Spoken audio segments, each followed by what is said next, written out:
The first thing I saw when I opened my eyes was my neighbor asleep with her hand wrapped around mine. For 3 seconds, I thought the painkillers were inventing things. Olivia Grant lived across the hall from me. We shared a wall, an unreliable radiator, and maybe 6 real conversations in 2 years. Yet, there she was, in a plastic hospital chair at 2 in the morning, her dark hair falling over one cheek, one boot unlaced. My blood dried in a brown streak across the sleeve of her winter coat. When I moved my fingers, she woke instantly. Her eyes found mine, widened, and then filled so fast she looked angry about it. "You scared me," she whispered. Not, "Are you okay?" Not, "You're awake." Just those 3 words, like I had done something personal to her by almost dying. I didn't understand it then. I didn't know she had run into a blizzard in socks to reach me. I didn't know what she had been carrying to my door before she saw me fall. And I definitely didn't know that waking up would be the easy part. If you've ever mistaken someone's quiet care for simple kindness, like and subscribe, and tell me in the comments, how long would you wait before asking what that care really meant? My name is Noah Bennett. I was 29 that winter, and I had spent most of my adult life becoming very good at not needing anybody. It was a skill I had mistaken for character. I restored old houses for a living. Real restoration, not the television version where somebody hits a wall with a sledgehammer and acts surprised to find pipes inside it. I repaired century-old windows, rebuilt staircases that had survived 3 generations of children, and spent unreasonable amounts of time matching wood grain no homeowner would ever notice. Old things made sense to me. They broke for reasons. Water got in. Fasteners failed, wood swelled, iron rusted. If you were patient enough, the damage usually told you what had happened. People were harder. I lived in a brick courtyard building on the north side of Chicago that had been beautiful sometime around 1928 and had been negotiating with gravity ever since. My apartment was on the 3rd floor. Olivia's was directly across from mine. Before the night I landed in St. Joseph's with a concussion, 6 stitches near my hairline, and a shoulder that felt like somebody had tried to remove it with farm equipment, I would have told you Olivia and I were friendly. That was the word I used because it was safe. Friendly meant I knew she took her coffee with oat milk and too much cinnamon because I saw the cup in her hand most mornings. Friendly meant she knew I left for job sites before 7. Friendly meant we exchanged sarcastic comments about the elevator which had been temporarily out of service for 9 months. It did not mean I noticed when she changed shampoo. It did not mean I could identify her footsteps in the hallway. It did not mean I had replaced the loose screw in the brass number on her door because it tilted left and bothered her. And it absolutely did not mean anything that, on nights she worked late, I left the hallway light outside our apartments on, even though the landlord kept complaining about the electric bill. I had reasons for all of those things. At least, that was what I told myself. Olivia was 25 and worked for a small historic preservation nonprofit downtown. Her job involved researching old buildings, fighting developers with PowerPoint presentations, and occasionally standing in front of condemned theaters with the expression of a woman personally offended by neglect. The first time we really talked, she had caught me stripping paint from the original oak trim around my apartment door. "You know," she had said, "most people would just paint over that. Most people are wrong." She leaned against her door frame. Strong opening argument. "I've had practice." "Do you always flirt through opinions about woodwork?" I looked at her. She smiled. I said I wasn't flirting. Even better. Then she went inside, and I spent the next 10 minutes sanding the same 6 inches of trim. That had been nearly 2 years earlier. Nothing happened after that, except small things. When a package of antique brass hinges worth more than my monthly grocery budget got delivered while I was working, Olivia brought it inside her apartment before sleet ruined the box. She texted me, "Your weird little metal treasures are safe." When I came home one Tuesday after a 14-hour job in Evanston, there was a paper bag hanging from my doorknob with a turkey sandwich, kettle chips, and a note that said, "The deli gave me the wrong order. Tragic. You'll have to suffer through it." The deli had not given her the wrong order. I knew because it was exactly what I ordered every time. And when our landlord decided to clear abandoned junk from the basement storage room, Olivia called me at work before Mr. Feldman's nephew could throw out an old maple chair that had belonged to my father. She had stood next to it for 40 minutes, according to Mrs. Alvarez from 2B, refusing to let anyone touch it. Olivia never mentioned that part. She just said, "Your chair almost got evicted." Those were the kinds of things I filed under neighbor, because neighbor was a manageable word. The night of the accident, Chicago had been under a winter storm warning since noon. By 9, snow was blowing sideways through the courtyard, the wind hitting the building hard enough to make the old windows shiver in their frames. I was in my kitchen eating cereal for dinner when my phone buzzed. "Olivia, is the metal awning over the back entrance supposed to sound like that?" A second message arrived with a blurry photo taken from her kitchen window. One support bracket had pulled loose from the brick. I stared at it for maybe 5 seconds. Then I put down the spoon. I knew what falling sheet metal could do in high wind. The back entrance was used by half the building, including Mrs. Alvarez, who walked her terrier every night at 10, no matter what weather God threw at Chicago. I texted our landlord. No answer. I called the emergency maintenance number. Voicemail. I told myself I was only going downstairs to rope off the entrance. That was true for about 4 minutes. Then I saw the bracket moving. I had a ladder in the basement, tools in my truck, and a lifelong weakness for problems I believed I could solve alone. 20 minutes later, I was 8 feet off the ground in a snowstorm, trying to secure a temporary brace while the wind turned every exposed inch of skin numb. My last clear memory was hearing someone shout my name. Not "Hey," not "Sir," my name. "Noah!" I turned. The ladder shifted on ice. There was a violent metallic crack above me. Then nothing. What I learned later came in pieces. Olivia had been crossing the courtyard toward my door when she saw the ladder go sideways. She ran hard enough to lose one boot. She found me unconscious under the edge of the awning, blood on the snow near my head. She called 911, held pressure against the cut with her scarf, and yelled at me to breathe even though, according to the paramedic, I was breathing just fine. She rode in the ambulance because nobody could find family information in my wallet, and because when they asked whether she was coming, she said yes before the question was finished. At the hospital, my older sister Emma was 2 hours away in Milwaukee and couldn't get through the storm. So Olivia stayed. That part bothered me more than it should have. Not because I was ungrateful, because gratitude was easy. The other possibilities were not. When I woke, my throat was dry enough to hurt. Olivia lifted her head from the edge of the mattress.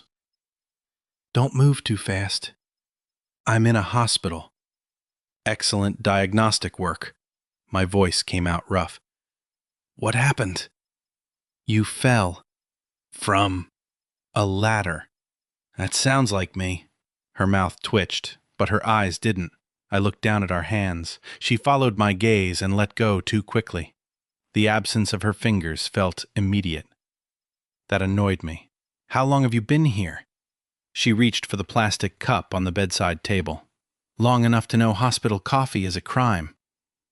"Olivia." She put the straw near my mouth. "Drink." I drank because apparently head injuries turn grown men into obedient children. "How long?" 7 hours. I nearly choked. She pulled the cup back. Very graceful. "Go home." "No." "I'm awake. Congratulations. You stayed all night, I noticed." "You don't have to." Something changed in her face. It was small, a tightening around the mouth, her eyes dropping to the blanket. Then she said, I know. The words landed differently than I expected. I knew, not I don't mind, not it's fine. I know. A nurse came in before I could ask what she meant. For the next 10 minutes I was checked, questioned, and told I had been lucky. My shoulder was badly bruised but not broken. The scan had been reassuring. They wanted me monitored a little longer because I had lost consciousness. Olivia stood by the window with her arms folded, listening to every instruction as if there would be a test. When the nurse asked whether someone could stay with me after discharge, I opened my mouth. Olivia said, "Yes." I turned my head. "I have a sister in Milwaukee. She can come tomorrow." The doctor said tonight. "You have work." "I have sick days." "You're not sick." Her eyebrows lifted. "Keep going. This is helping your case." The nurse hid a smile. I gave up because my skull was throbbing. Later, when we were alone again, I said, "You're bossy.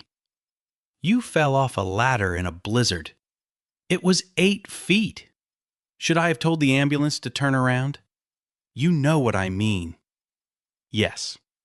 She looked at me then. "You hate owing people." I went still. That was not a neighbor-level observation. She looked away first. The truth was I did hate owing people. I learned it young. My father had his first stroke when I was 17. Not the dramatic kind people survive in movies and then make a speech about second chances. His was slow and cruel. It took pieces. Balance first, then work, then driving, then words on bad days. My mother had died when I was 12, so there was no backup adult waiting in the wings. Emma was already married and living out of state. I stayed.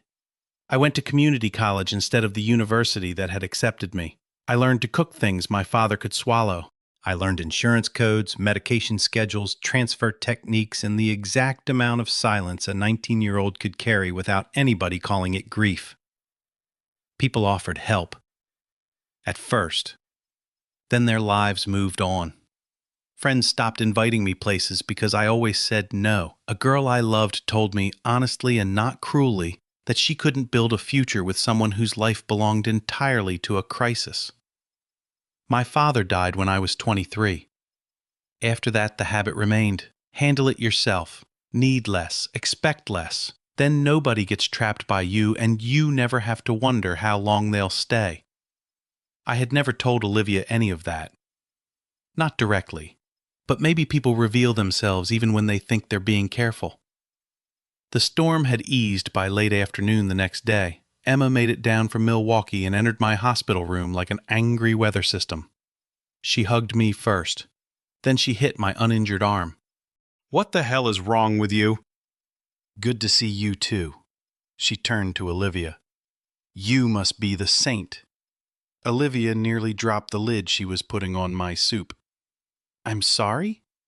"My brother texted me at 5 this morning that his neighbor was here, which was his way of saying, 'Do not drive into a blizzard, somebody competent has me.'" "I did not phrase it like that." Emma ignored me. Olivia said, "I just happened to find him. Under a piece of building." "Technically beside it," I said. Both women looked at me. I drank my soup. Emma stayed until discharge. She watched Olivia collect the paperwork, ask the nurse what symptoms meant we should come back, and write down the follow-up number on the back of a parking receipt when my phone died. When Olivia stepped out to take a call, Emma sat beside me. "So?" "No."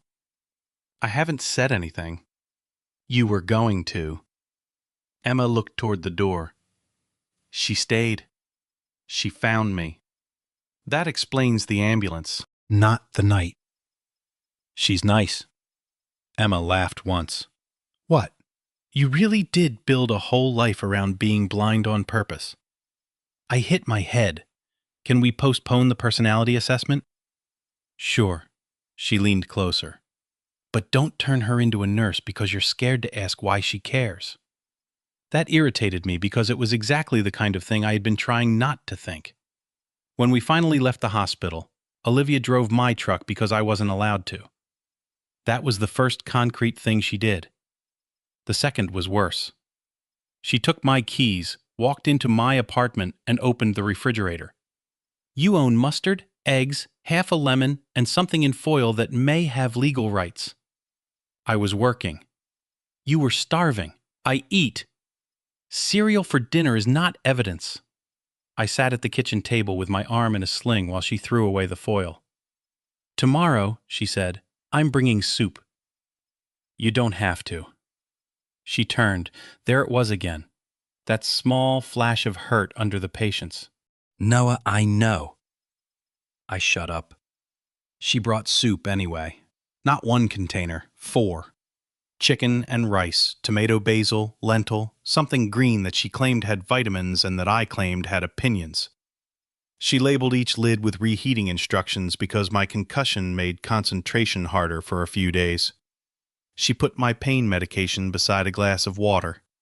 She changed the burned-out bulb over my stove. When I protested that I could do that one-handed, she said, "I have watched you try to butter toast one-handed. Your credibility is gone." She took my trash downstairs. She called Mrs. Alvarez and arranged for her nephew to walk the terrier so I wouldn't try to do it out of guilt. She even taped a note to my toolbox. "No ladders. This means you." Underneath, in smaller letters, she added, "Yes, chairs count as short ladders." I laughed hard enough to make my head hurt. That was the dangerous part. Not the soup, not the rides, the ease. Olivia moved through my apartment as if care did not embarrass her. She didn't hover. She didn't ask me every 3 minutes how I felt. She opened the curtains, complained about my music, answered work emails from the far end of the couch, and let quiet exist without treating it like a problem. On the third day, I woke from a nap and found a mug of coffee on the table beside me. Cinnamon. Too much cinnamon. I took one sip and frowned. "This is yours." From the couch, she looked up from her laptop. "They made it wrong." "No, they didn't." "Prove it." "It has oat milk."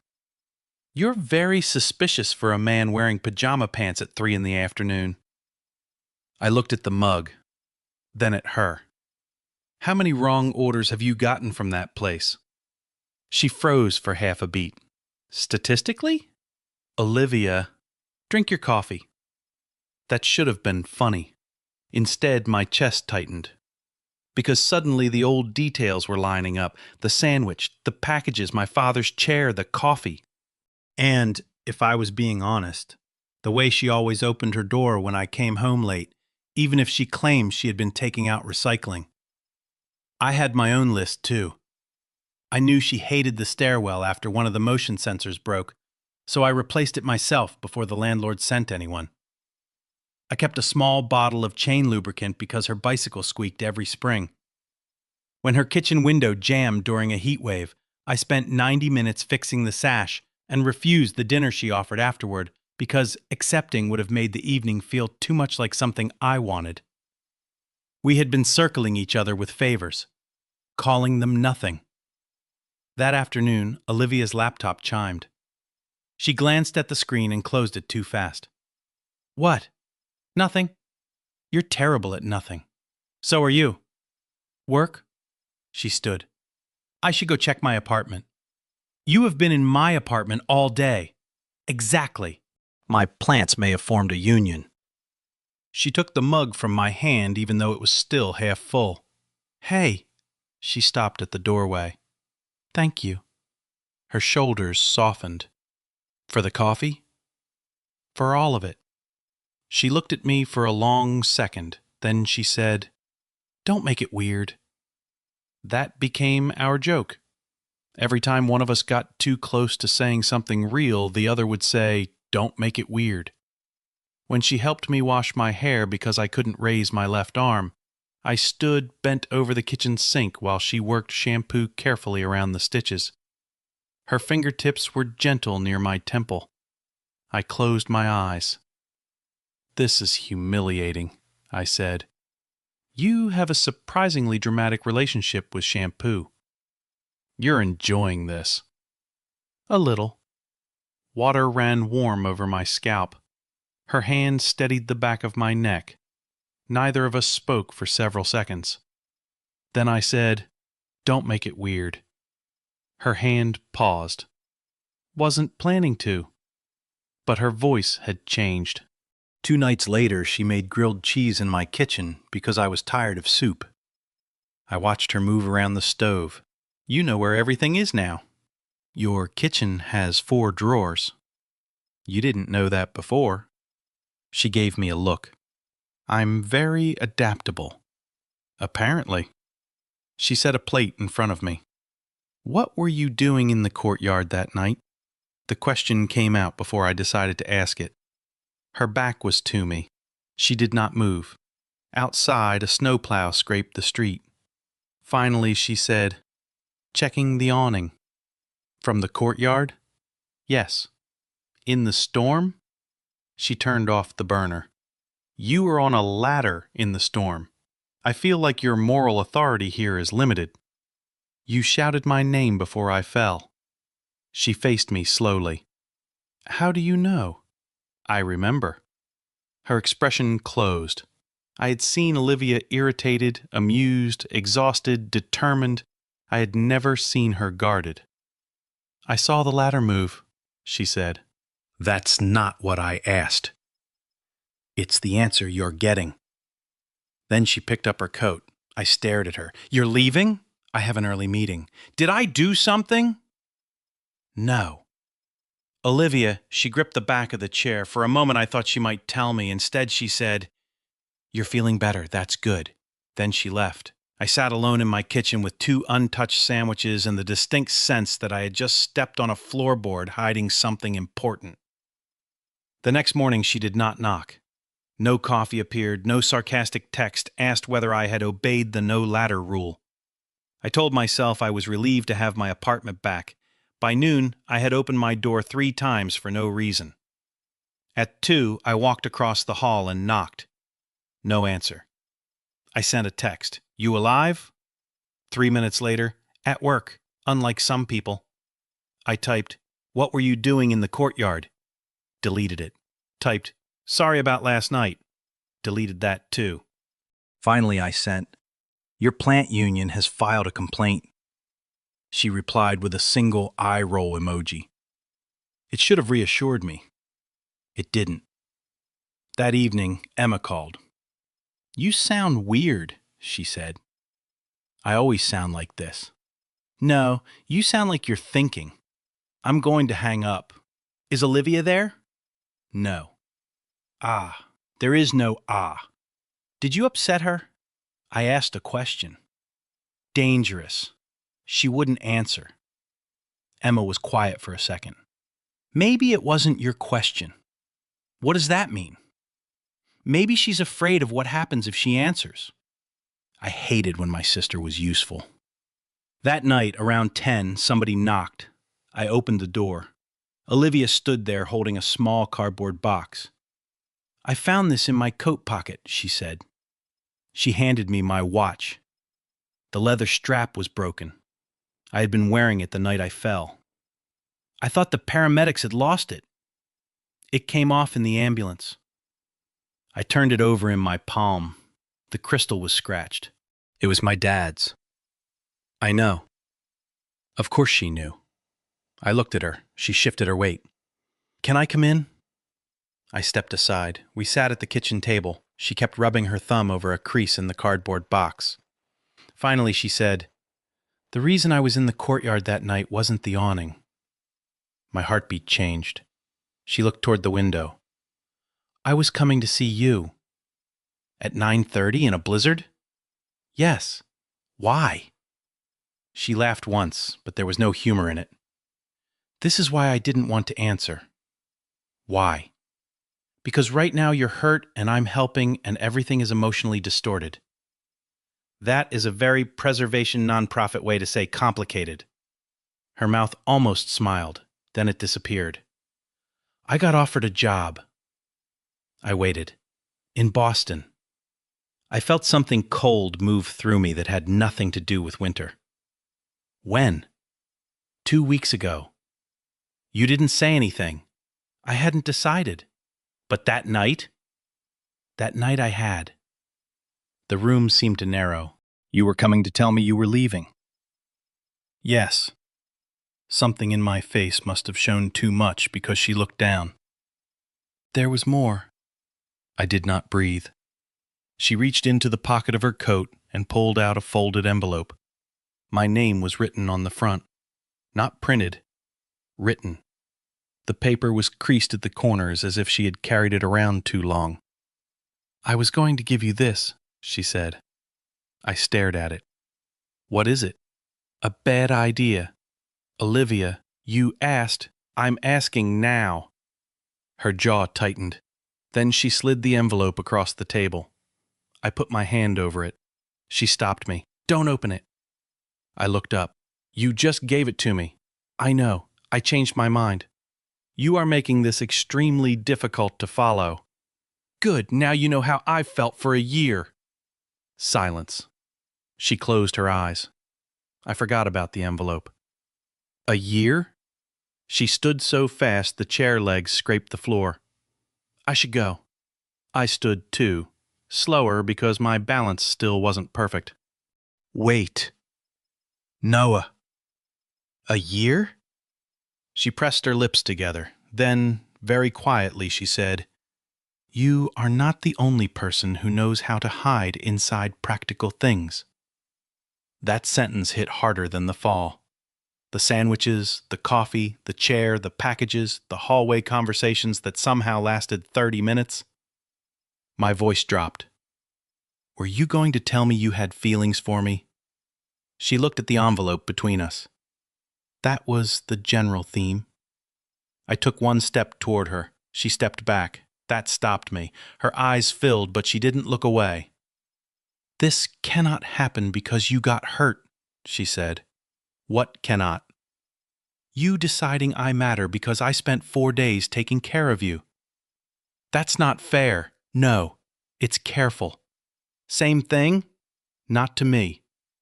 I felt frustration rise under the confusion. You were coming to my door to tell me before the accident. Yes. And now you won't? I already did. Barely. That's all I have tonight. She reached for the envelope. I put my hand over it. Her gaze lifted to mine. Leave it, I said. Why? Because you meant to give it to me. That was before I watched you unconscious in the snow. So? So fear makes people confuse intensity with truth. The words were too precise to be random. I heard the history inside them. What happened to you? Her face changed. For the first time, I realized I had been so focused on why she cared about me that I had never asked why caring seemed to scare her. She sat again. I waited. My brother's name was Daniel, she said. I knew she had a brother. Past tense was new. He was 7 years older, annoying, loud, thought every problem could be solved with either hot sauce or a road trip. A tiny smile appeared and broke. He died 3 years ago. I'm sorry. She nodded as if that phrase belonged to some distant formal ritual. We had a fight the day before. A stupid one. He was dating someone I didn't trust. I told him I was tired of cleaning up after his bad choices. She rubbed her palms together. He called me that night. I saw his name. I didn't answer. I stayed still. He got on his motorcycle after drinking. He lost control on Lakeshore Drive. Her voice thinned. The hospital called me because I was his emergency contact. I understood before she finished. I got there too late. The kitchen became very quiet. Olivia stared at the table. So when I saw you fall, and you didn't answer me, and there was blood... She stopped, swallowed. It wasn't just that night anymore. I wanted to reach for her. I didn't. She had stepped back before. I finally understood that mattered. Is that why you stayed? Partly. And the other part? She met my eyes. You know. I did. That was somehow worse. The next morning I called my doctor because my headache had been getting stronger. I did it because Olivia made me promise. By afternoon I was back in the hospital for evaluation. This time I was conscious. That should have made it easier. It didn't. The lights felt too bright. I was nauseated. My thoughts came in slow pieces. Olivia sat beside me with her coat still on, one hand clamped around a paper cup she never drank from. You can go, I told her. Her head snapped toward me. Bad sentence. I mean it. I know. They said they're being cautious. I heard them. You have work. I have a laptop. You have Boston. That was the first time I had said the city out loud since she told me. Her expression shifted. Not now. When? Not while you're in a hospital bed. Convenient. She stared at me. I immediately regretted it. I'm sorry. No, you're scared. I'm not. You are. Her voice stayed quiet. You just prefer anger because it feels less like needing someone. That struck so cleanly I had no defense. I turned my head toward the window. Snow pressed against the glass in fine, dry lines. After a while, she said, My job offer is still there. I looked back. I asked for a week to decide. Because of me? Because my life is not a single variable equation. That sounds like yes. That sounds like you making yourself the center of a decision I haven't made. I flinched. She softened immediately, but she didn't take it back. Good. I needed her not to. I don't want you giving it up because I fell, I said. I know. I mean it. I know, Noah. And I don't want you staying because you're afraid something will happen to me. Her eyes dropped to the paper cup. I know. The doctor returned, explained that the tests were reassuring, but that my concussion symptoms had flared and I needed more rest. No heroics, no work, no driving yet. Olivia listened. Then she asked practical questions. Could I be alone? What symptoms mattered? When should I follow up? She wrote everything down again. On the drive home, she did not turn on the radio. At a red light on Ashland, I said, You don't have to keep doing this. She stared ahead. I know. I almost laughed. Instead, I said, I think I'm starting to understand that answer. Good. It means you're choosing to. Her fingers tightened on the steering wheel. Yes. That was the first confession, not the letter, not the almost admission, that one word. I should have let it sit. Instead, I said, I think I'm choosing you too. She closed her eyes for 1 second. The light turned green. A horn sounded behind us. She drove. We went 2 blocks before she pulled into a grocery store parking lot and stopped the truck. Her hand stayed on the wheel.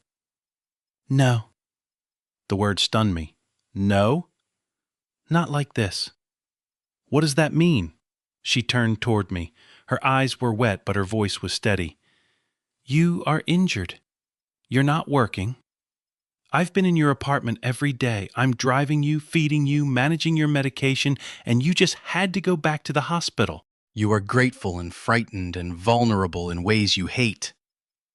That doesn't make what I feel fake. I didn't say fake. It sounded like it. I said I don't trust the timing. I stared at her. You came to my door with a letter before any of this. Yes, my feelings are not the ones I'm questioning. That hurt. She saw it. I'm not saying you don't care about me. Then what are you saying? I'm saying I need to know you can care about me when I'm not useful to you. The sentence went through every defense I had. She looked away, breathing hard. And I need to know I can care about you without turning fear into a job. Neither of us spoke. The parking lot lights buzzed above us. A cart rolled loose across the snow and tapped a concrete island. Ordinary things continued. That was what made the moment real. I wanted to argue. I wanted to tell her I had noticed her long before the accident. I wanted to list every quiet proof like evidence in a trial. Instead, I asked, What do we do? She laughed sadly. We let you get better. And then you go back to work. And then I decide about Boston. My stomach tightened. She saw that too. And then, she said, if this is still here, we talk when neither of us is half trapped by circumstance. It was the most reasonable answer I had ever hated. Back at our building, she carried the groceries upstairs because my shoulder still hurt. At my door, I said, "Are you still bringing dinner?" She looked at me. I was thinking about it. Is that allowed under the new emotional regulations? Her mouth twitched. Maybe. Good, because the green soup is gone and I would rather fall off another ladder than eat more of it. She pointed at me. That joke is banned. I smiled. She didn't. Not at first. Then she did, reluctantly. And somehow that tiny smile hurt more than the no. Because I knew she cared. I just wasn't allowed to use that care as a shortcut. The next month did what Olivia had asked it to do. It made things ordinary again. I went back to work. I drove myself. I managed my own appointments. Olivia stopped checking whether I had taken my medication and started complaining about the sawdust I tracked through the hallway. Some of her care disappeared because I no longer needed it. What remained mattered more. On my first full day back, a turkey sandwich hung from my doorknob. No note. I knocked across the hall and held it up when she opened the door. "Wrong order?" I asked. "Tragic," I smiled. "Good to know some medical services continue after discharge." She tried not to smile back. That was how we rebuilt the space between us. Not with intensity, but with repetition. Coffee, work, bad jokes, honest questions. Enough distance for choice. 3 weeks later, I found Olivia in the basement beside an open storage bin. Daniel's motorcycle helmet rested in her lap. She had been trying to sort his things before Boston. Her face was wet. I sat on the bottom stair instead of rushing toward her. After a long silence, she said, "I keep thinking if I give this away, I'm saying he's finished." "You're making room," I said. "That isn't the same thing." She looked at me. "Did you keep everything of your dad's?" "At first." "What changed?" My sister told me I was allowed to remember him standing up. Olivia's mouth tightened. Then she set the helmet down. "I hate that the last thing I gave Daniel was silence." I moved closer, only when she reached for me. She leaned against my chest and I held her while she cried. When the tears slowed, she whispered, "I almost did the same thing with you. I kept waiting for the right time." "The letter?" She nodded. "It said I was tired of pretending your hallway light meant nothing. It said I knew about the bike chain, the coffee before my presentations, the grocery bags you always took from me." She looked up. "And it said I loved you." There it was. I had imagined those words would feel like an ending. They felt like a door. "I love you too," I said. She went completely still. I forced myself not to fill the silence. Finally, she whispered, "Are you sure?" "Yes, because I'm not staying." The pain was immediate, but this time I did not confuse pain with danger. "You accepted Boston?" "This morning." "When do you leave?" 2 weeks. I nodded. She studied me carefully. "You said you wouldn't ask me to stay." "I won't." "That doesn't mean you have to pretend you're fine." "I'm not fine." A tear slipped down her cheek. I took her hand. "But I would rather miss you while you're doing something you chose than keep you here by making my love another emergency." Her fingers closed around mine. For a second, neither of us could speak. Then she gave a broken little laugh. "That was annoyingly healthy." "Head injury." "Must have improved you." I smiled. She rested her forehead against mine. "We did not solve 9 months in that basement, We did not promise distance would be easy. We did not turn love into a guarantee. We chose to try. At O'Hare 2 weeks later, Olivia kissed me beside the departure doors while taxis honked behind us. When she pulled away, she whispered, "You scared me." I smiled because I finally understood everything inside those 3 words. I know. Boston was difficult in ordinary ways. Work got busy, calls were missed, we argued about travel and money. Once, after a bad week, we ended a phone call angry and went to bed without fixing it. The next morning I sent, "I was unfair. I still disagree. Both can be true." She replied, "Same. Also, you are still annoying." We called that night. That mattered more to me than any perfect romantic gesture. 9 months later, Olivia came back to Chicago with a promotion that let her travel for preservation projects while keeping Chicago as her base. 3 months after that, she moved across the hallway into my apartment. There was no proposal in the snow. No dramatic speech. She carried over a box of books, set it beside my father's ugly maple chair, and said, "I'm testing cabinet compatibility." "You're moving in?" "Don't make it weird." So I didn't. Mostly.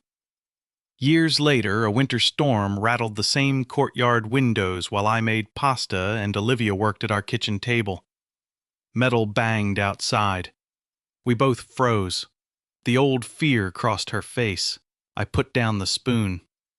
"No ladder," she said. "I wasn't going to—" "Noah!" I walked over and took her hand. "We'll call maintenance." Her shoulders relaxed. Good. I did not promise nothing bad would happen. We had both learned better than that. I just stayed beside her. Sometimes she still wakes from dreams about Daniel. Sometimes I miss my father so sharply I go quiet. She knows the difference now between giving me space and leaving me alone. I know it too. The accident did not create our love. It exposed what had already been growing in coffee cups, hallway lights, repaired bike chains, rescued chairs, and sandwiches nobody ordered by mistake. What made that love real came afterward. Boundaries, grief, distance, difficult choices, repaired arguments, and ordinary evenings when nobody needed saving. I used to think strength meant needing as little as possible. Now I think it can mean letting someone hold your hand without turning that hand into a debt. It can mean loving someone enough to let them leave for something good. It can mean coming back after an argument. It can mean saying, "You scared me," and trusting the other person to hear what you cannot fit inside the sentence. And if this story reminded you of someone whose quiet care you may have mistaken for simple kindness, do not wait for a hospital room or a storm to make you honest. Like, subscribe, and tell me, what small act made you realize someone truly cared?